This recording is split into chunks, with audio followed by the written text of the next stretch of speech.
মই কি কৰিম কি নকৰিম মই এই প্ৰতিশ্ৰুতি মই নিদিওঁ আপোনালোকক প্ৰতিশ্ৰুতি দিয়াটো নিৰ্বাচনৰ সময়ত আপোনালোকে যদি এতিয়া কয় যে বোলে চন্দ্ৰটো আনি দিব লাগে মই ভোট পোৱাৰ আশাত মই কৈ দিম যে সেইটো যদি ক'লে যদি ভোট দিয়ে মই কৈ দিম বস্তুটো যে চন্দ্ৰটো আপোনালোকৰ ইয়াত আনি দিম মই পাৰিম নেকি এইটো নোৱাৰোঁ এইটো ইম্পচিবল কথা অসম্ভৱ কথা কিন্তু কথাটো হৈছে যে আপোনালোকে আমাক যে পাৰ্টি কৰে মোক বুজি পাব লাগিব মই মানুহজন কোন মোৰ স্বভাৱ মোৰ চৰিত্ৰ মই জনসাধাৰণৰ প্ৰতি মোৰ দায়বদ্ধতা কিমান এই কথাখিনি আপোনালোকে বুজি পাব লাগিব আপোনালোকে মোক খালে বুলি নাভাবিব মোক আপোনালোকে খালে বুলি মোক নাভাবিব মই এই কথাটো ক'ব বিচাৰিছোঁ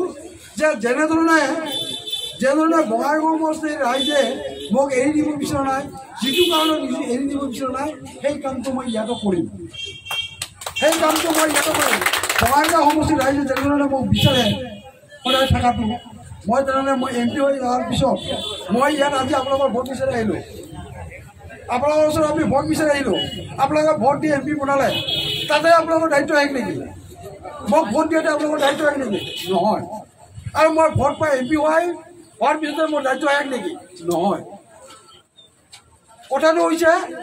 যে আপোনালোকে ভোট দি যিজন পাৰ্টিক জিকাব তাৰ পৰা কাম আদায় কৰাটোৱে আপোনালোকৰ দায়িত্ব আৰু মোৰো দায়িত্ব মই ভোট পোৱাৰ পিছত মই ৰাইজক ৰক্ষণাবেক্ষণ দিয়া ৰাইজৰ সমস্যাৰ লগত জড়িত হোৱা এইটো মোৰ দায়িত্ব কৰ্তব্য আৰু আজিৰ দিনটোত সেই দায়িত্ব MLA হিচাপে বঙাইগাঁও সমষ্টিৰ MLA হিচাপে সেই দায়িত্ব মই পালন কৰি আছোঁ আৰু সেইকাৰণে মোৰ বঙাইগাঁওবাসী ৰাইজে মোক এৰি দিব বিচৰা নাছিল বুজিছে কথাটো এতিয়া মই আপোনাক সেইটো কথা কৈছোঁ যে আপোনালোকে খালেগক যেনেধৰণে আপোনালোকে পোৱা নাই মই সেইটো নহয় মোক আপোনালোকে পাব মই এই কথাটো কৰোঁ আপোনালোকৰ সুখৰ দুখৰ দিনত মই আপোনালোকৰ কাষত থিয় হ'ম এইটো তাৰমানে খালেক আৰু মোৰ মাজৰ পাৰ্থক্য এইটোৱেই হ'ব 1 নম্বৰ পাৰ্থক্য আব্দুল খালেক ডাঙৰীয়া আৰু ফণীভূষণ চৌধুৰীৰ মাজৰ পাৰ্থক্য এইটোৱেই হ'ব যে ফণীভূষণ চৌধুৰী যদি সাংসদ হয় ফণীভূষণ চৌধুৰী সাংসদ যদি হয় ফণীভূষণ চৌধুৰীক আপোনালোকে পাব আপোনালোকে ইয়াত আমাৰ 5টা বছৰ পিছত যেতিয়া নিৰ্বাচনত কোনোবা আহিব তেতিয়া যে আমি যোৱাবাৰ ফণীভূষণ চৌধুৰীক দেখাই নাপালোঁ নাহিলেই এনেকৈ এজন ব্যক্তি যেনেধৰণে কৈছে সেই কথা আপোনালোকে ক'বলগীয়া নহয় এই কথাটো মই আজি আপোনালোকক স্পষ্ট কৰি দিওঁ আপোনালোকে চিনি পাব আপোনালোকে আচলতে বহুত দূৰ হয়তো ইয়াৰ পৰা আপোনালোকে চিনা নাই